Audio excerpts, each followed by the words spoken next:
In 2015, we saw an explosion of quadcopters, while drones being released to the marketplace. And one of the ones that we were most impressed with was DJI's Phantom 3.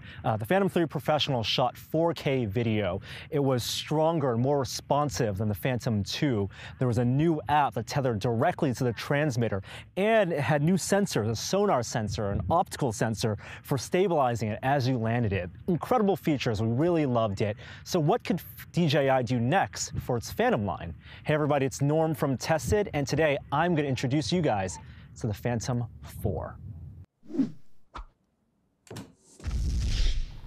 The Phantom 4, well, there's only one model this time, has several improvements over the Phantom 3. These are the features I care about, though. First of all, the battery. Battery life, DJI now says, goes up to 28 minutes of flight time. That's almost half an hour. There's also a sport mode that allows the Phantom 4 to fly at up to 45 miles per hour.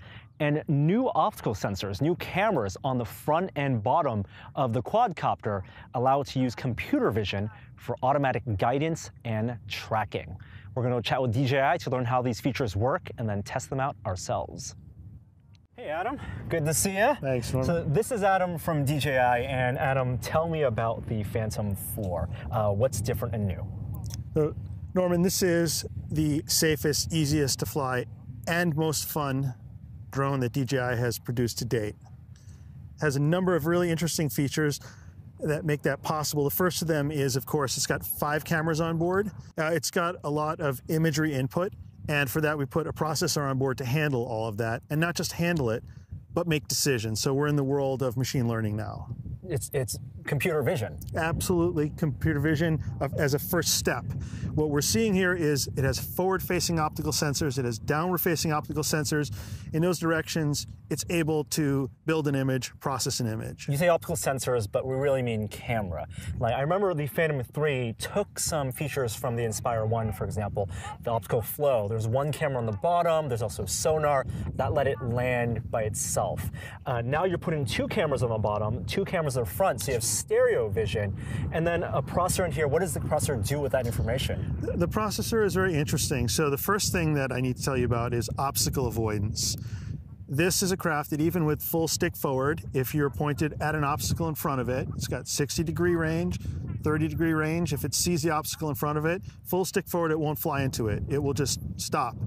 It's kind of like a parking sensor for your car, where it tells you, based on how fast you're flying, it knows that something's going to be 6 meters, 5 meters, 2 meters, and then those transmitters start beeping and you won't be able to go forward? That's right. It'll just stay in a hover safely right in front of it. Huh. Now you said 60 degrees field of view and 30 degrees of vertical field of view. What happens if there are obstacles outside of that? And what are the limitations of the obstacles it can see? Trees? So it's very similar to a human being. We have a field of view, and within that field of view, we're pretty good at dodging or going over, around, under whatever an obstacle. If this craft can see something in that field of view, it will make a smart decision about it most of the time.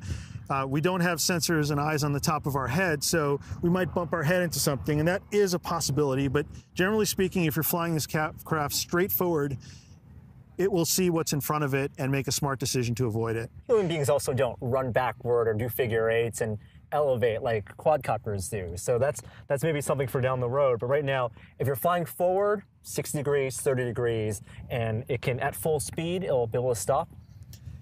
At full speed, it will slow and then come to a hover right in front of it. The distance is effective out to about 15 meters.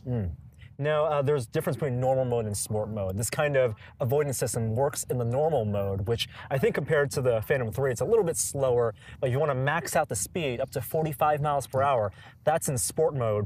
Avoidance, the cameras aren't as effective there, but what can you do in sport mode? Sport mode is for enthusiasts, advanced pilots, people who want to get a taste of drone racing. This is still a big drone for drone racing, but wow, when you see it go, it brings a smile to your face. If you really like to go fast, you're going to get that tilt 45-degree angle, and it just zooms and corners. And you'll notice with the braking, it's going to take a few meters there to come to a full stop and reverse direction, but it is just so fun and it corners so well. You get the speed not by eating more battery necessarily all the time, but you're also getting more speed because you are tilting the craft to 45 degrees. It's physics that's helping this move at a higher rate of speed.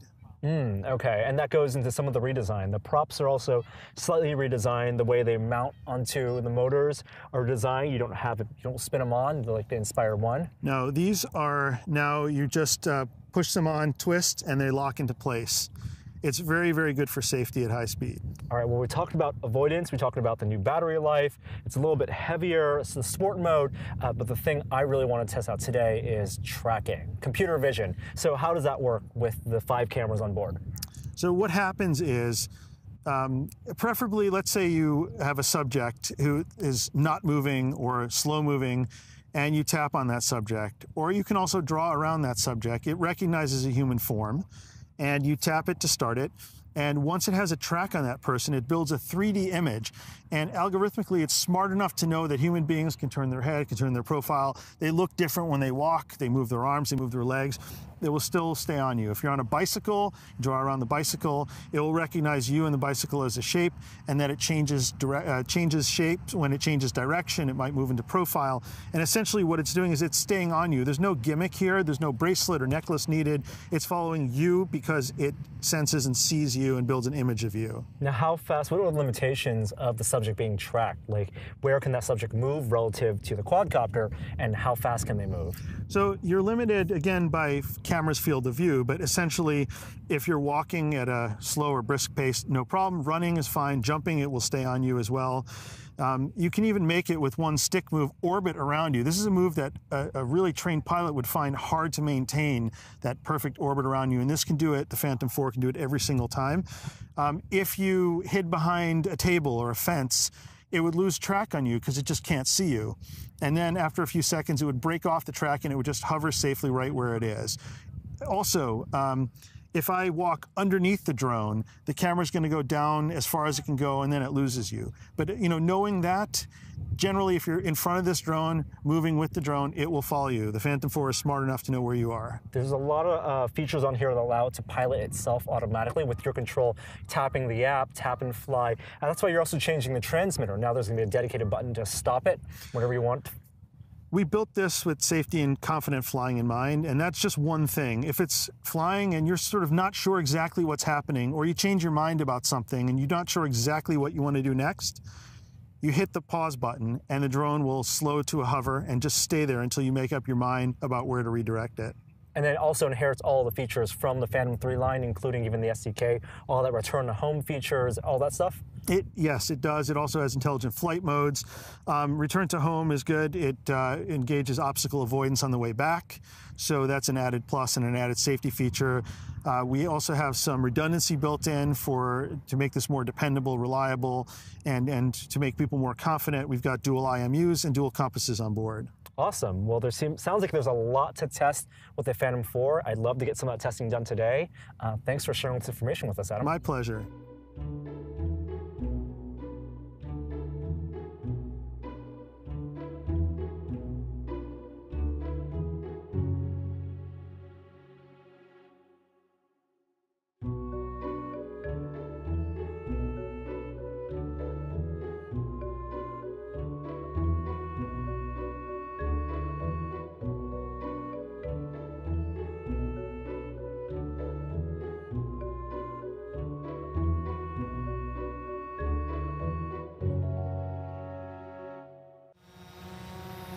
All right, so the Phantom 4 has me in its sights right now, and what we're gonna do on the app is select me so it can track me.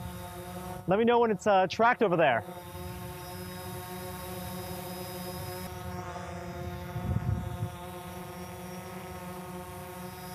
All right, so the Phantom 4 is now tracked onto me with the app, and I'm gonna start walking away from it at a very normal pace. Now I assume, yep, it's walking toward me. If I do a turn here, it's gonna turn. Oh, I think it's lost track of me. There it goes. So if it loses track, reselect me. I get highlighted. All right, let's see if this guy can really track me.